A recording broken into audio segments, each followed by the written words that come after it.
Okay, this is section 4.1, angles and radian measure for Precalculus part 1. This is example 1, computing radian measure on page 463. This is a pretty straightforward formula to use. Just make sure that your theta is always in radians. If it gives it to you in degrees, make sure that you change it to radians, or you can change it to degrees later if you want your answer to be in degrees. But when you're using it in the formula, it has to be in radians. Also, please make sure that your arc length and radius length are in the same dimensions. They both have to be in feet, or they both have to be in centimeters.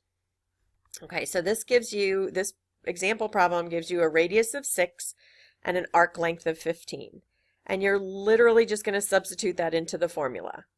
So theta is equal to arc length over radius. Arc length is 15 inches, radius is 6 inches.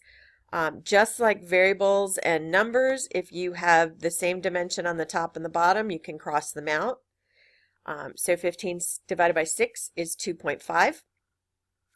You can write it with the radians if you want, or you can leave it blank, but you have to be careful. If you want it to be in degrees, you have to use the degree mark. Anything without a mark or a label is going to be assumed to be radians. So be very, very careful. Make sure you label everything. Okay, so the checkpoint problem,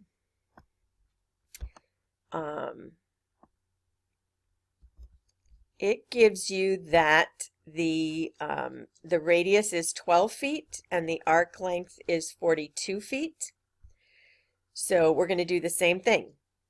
We're going to put arc length over radius, so 42 feet over 12 feet. They're both in feet. That's good. So we can cross that out. So 42 divided by 12 gives us 3.5. You can label the radians or not. Just remember that anything without a label is assumed to be in radians.